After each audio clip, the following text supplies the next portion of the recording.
Hello दोस्तों, स्वागत है आपका एक नई वीडियो में। आज की ये वीडियो बहुत इम्पोर्टेंट होने वाली है। अगर आप बोर्ड एग्ज़ाम 2024 देने वाले हैं और क्लास 12th में पढ़ते हैं तो ये वीडियो सिर्फ आपके लिए है। इस वीडियो में मैं आपको दो मोस्ट इम्पॉर्टेंट डेरिवेशन या इसको मोस्ट इम्पॉर्टेंट क्वेश्चन समझ सकते हैं। ये 5 नंबर में आपके क्वेश्चन पूछे जाते हैं, यानी कि लॉन्ग आंसर हैं। तो ये वीडियो आपके लिए बहुत इम्पॉर्टेंट हो जाती है। इस वीडियो में मैं आपको पहला क्वेश्चन गॉस की प्रमेय या गॉस का नियम बताऊंगा। उसके बाद में दूसरा क्वेश्चन एम्पियर का नियम बताऊंगा, या फिर उसको बोल सकते हैं दो समांतर धारावाही चालक तारों के बीच लगने वाले बल की गणना करना है। ठीक, तो ये क्वेश्चन आपके बार बार पूछे जाते हैं। अगर आपको यकीन नहीं है तो आप कोई भी प्रीवियस ईयर यानी पिछले साल में आया हुआ पेपर उठाकर देख लीजिए, उसमें 100% इन दोनों में से एक क्वेश्चन मिलेगा ही मिलेगा। इसलिए इस बार भी आने की 100% गारंटी है। ठीक, इनमें से एक क्वेश्चन आपको हर हालत में मिल जाएगा। तो चलिए वीडियो को स्टार्ट करते हैं। उससे पहले अगर चैनल पर नए हो तो सब्सक्राइब कर लीजिए, ताकि इसी प्रकार की और भी इम्पोर्टेंट वीडियो आप तक पहुंच सके। तो आज की इस वीडियो का लाइक टारगेट सिर्फ 50 लाइक्स का है। तो आज देखते हैं कितने लोग लाइक करते हैं। अगर आप लोग सच्चे देशभक्त हो तो लाइक कर दीजिए, 50 लाइक्स कंप्लीट करवा दीजिए। तो चलिए स्टार्ट करते हैं। गॉस के नियम की परिभाषा क्या होती है, तो यहाँ से समझते हैं। गॉस के नियम की परिभाषा है, लिखेंगे इस नियम के अनुसार किसी बंद पृष्ठ से गुजरने वाला वैद्युत फ्लक्स पृष्ठ द्वारा घिरे कुल आवेश Q का 1/ε0 गुना होता है।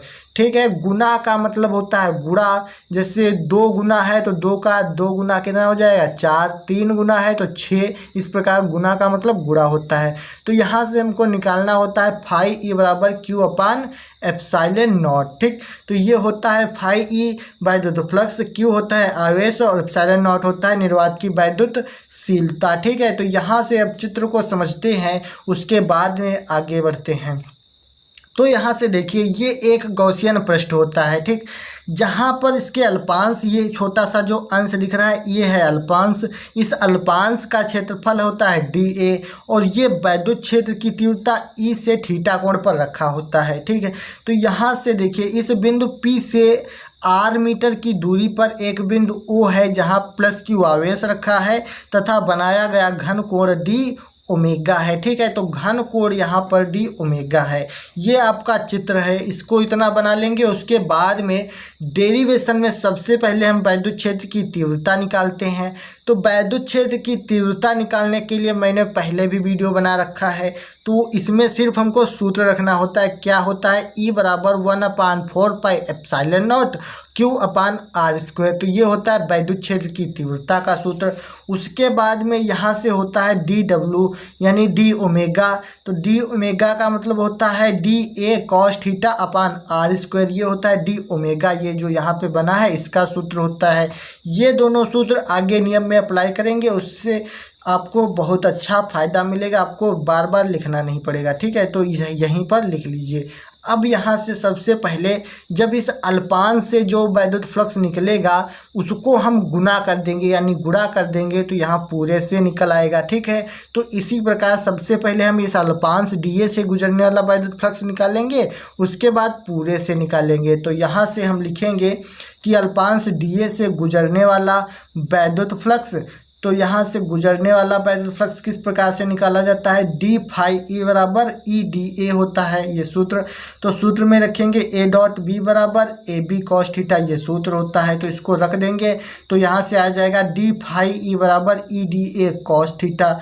ठीक है, ये वाला सूत्र यहाँ पर अप्लाई हुआ है। ठीक है, तो यहाँ से d फाई E बराबर E का मान ये वाला जो हमने निकाला है वही रख दिया, 1/4πε0 Q/r², और dA cos θ यही वाला है। उसके बाद में यहाँ से करेंगे, क्या हो जाएगा, तो डी फाई ई बराबर क्यू अपान एप्सिलॉन नॉट, इसको इतना बाहर कर लेंगे, कॉमन निकाल लेंगे। और d A cos theta upon r square को हम अलग ब्रैकेट में कर लेंगे, क्योंकि d A cos theta upon r square d W का मान होता है। तो यहीं से हम इसको डी डब्ल्यू का मान रख देते हैं, यानी डी फाई ई बराबर Q upon 4 pi epsilon not और डी डब्ल्यू। ठीक, इसको मान लिया समीकरण नंबर कितना 1। अब इसके बाद में निकालेंगे पूरे पृष्ठ से गुजरने वाला वैद्युत फ्लक्स। यहाँ से देखिए समीकरण 1 हमने निकाल लिया है, डी फाई ई बराबर Q upon 4 pi epsilon not और डी ओमेगा। ठीक, इसको समीकरण 1 निकाल लिया। अब निकालेंगे पूरे पृष्ठ से गुजरने वाला वैद्युत फ्लक्स। तो पूरे पृष्ठ से निकालने के लिए हम समीकरण 1 का समाकलन करेंगे, तभी यहाँ पे पूरे पृष्ठ से निकलेगा। समाकलन मतलब गुणा। ठीक है, तो यहाँ से हम इसका ये चिन्ह होता है इस प्रकार से लगाएंगे और डी फाई ई लिखेंगे और इसके आगे 4 पाई एप्सिलॉन नॉट ये सब ऐसे ही, और डी ओमेगा के आगे ये चिन्ह लगा देंगे। ठीक, तो यहाँ से समाकलन डी ओमेगा का कितना होता है 4 पाई होता है। तो यहाँ से जब समाकलन करते हैं तो ये यहाँ पर डी इसमें से हट जाता है, ये चिन्ह हट जाता है, इसमें से भी डी हट जाएगा और चिन्ह हट जाएगा। तो यहाँ से 4 पाई हम मान रख देंगे इस पूरे की जगह पे। ठीक, तो यहाँ से क्या हो जाएगा फाई ई बराबर Q upon 4 pi epsilon not, और यहाँ से इसकी जगह पे हमने 4 पाई मान रख दिया है। ठीक, तो ये 4 पाई और ये 4 पाई कट जाता है, तो यहाँ से निकल कर आ जाता है फाई ई बराबर क्यू अपान एप्सिलॉन नॉट। ठीक, तो यहाँ पर एप्सिलॉन नॉट क्या होता है, निर्वात की वैद्युतशीलता होती है। ये आपको समझ में आया होगा। डी ओमेगा का मान होता है 4 पाई, तो वही हमने रखा है 4 पाई। और जब समाकलन करते हैं तो ये चिन्ह हट जाता है, ये इसी से यहाँ से डी भी हट जाता है, तो डी भी हट गया, तो फाई ई बराबर क्यू अपान एप्सिलॉन नॉट बच गया। यही हमको सिद्ध करना था। ठीक है, और फाई ई तो हो गया, इसके बाद में एप्सिलॉन नॉट होता है निर्वात की वैद्युतशीलता। तो इतना समझ में आएगा। अब देखते हैं अगला नियम। तो अब यहाँ से हम लोग देखते हैं एम्पियर का नियम। ये भी 5 नंबर में क्वेश्चन पूछा जाता है, मोस्ट इम्पोर्टेंट है। दूसरा हमारा क्वेश्चन है, या फिर इसको हम बोल सकते हैं, 2 समांतर धारावाही चालक तारों के बीच लगने वाले बल की गणना करना। ठीक, तो ये नियम बहुत इम्पोर्टेंट है, इनमें से एक आपको मिल ही जाएगा। ठीक है, तो देखते हैं। सबसे पहले ये 2 तार समझते हैं क्या है। ये 2 तार हैं, अनंत लंबे हैं, क्योंकि यहाँ डॉट डॉट देख रहे हैं नीचे भी और ऊपर भी। इसका मतलब ये अनंत लंबाई के 2 समांतर धारावाही चालक तार हैं, जिसमें I1 और I2 एम्पियर की धाराएं प्रवाहित हो रही हैं। ठीक है, तो इसमें देखिए ये दोनों तार एक दूसरे से r मीटर की दूरी पर स्थित हैं। तो इसमें हम लिखेंगे, माना 2 समांतर धारावाही चालक तार पी क्यू आर एस हैं, जो मतलब r मीटर की दूरी पर स्थित हैं, तथा इनमें प्रवाहित होने वाली धारा I1 और I2 है।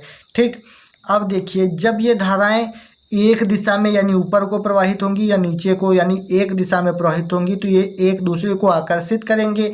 और इस चित्र में देखिए जब ये धाराएं एक ऊपर को जा रही है एक नीचे को, यानी कि ये धाराएं विपरीत दिशा में प्रवाहित होंगी, तब ये तार एक दूसरे को प्रतिकर्षित करेंगे। बस इतना इसमें समझने वाली बात है, और कुछ चित्र बना देना है बस। तो यहाँ से देखिए जब लिखेंगे तार PQ में धारा I1 के कारण r दूरी पर उत्पन्न चुंबकीय क्षेत्र, सबसे पहले हम इसमें चुंबकीय क्षेत्र B1 लिखेंगे, mu naught upon 2 pi I1 अपान r। इसको मान लेंगे समीकरण 1, क्योंकि r दूरी पर उत्पन्न चुंबकीय क्षेत्र है, तो चुंबकीय क्षेत्र दोनों में समान होता है। ठीक, क्योंकि ये दोनों क्या हैं, r दूरी पर हैं और एक ही चुंबकीय क्षेत्र में है, इसलिए दोनों तारों पर चुंबकीय क्षेत्र समान है। तो लिखेंगे चूँकि इसी चुंबकीय क्षेत्र में तार RS स्थित है, यानी RS तार जो है वो भी इसी चुंबकीय क्षेत्र में स्थित है, तो क्या होगा, अतः तार RS पर कार्य करने वाला बल, तो तार RS पर एक बल कार्य करेगा। उस बल का सूत्र होता है F बराबर I2B1L साइन थीटा। ठीक है, तो I2B1L साइन थीटा।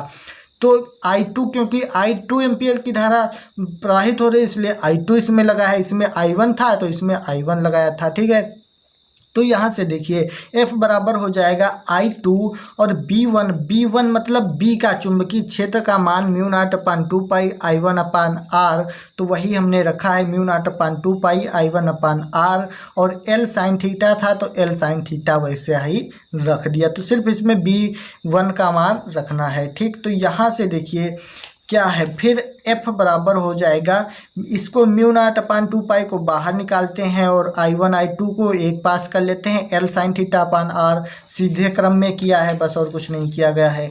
उसके बाद में यहाँ से देखिए एफ के नीचे एक मान लेते हैं और फिर देखिए mu naught upon 2 pi I1 I2 sine theta l upon r square, इसको ऐसे ही रखते हैं। फिर यहाँ से देखिए एल जो है इधर गुणे में है तो इसको हम बटे में ले आएंगे, एल को हम जब बटे में ले आएंगे तो एफ अपान एल हो जाएगा और mu naught upon 2 pi I1 I2 sine theta upon r square, ये एक हमारा सूत्र निकल कर आ जाता है।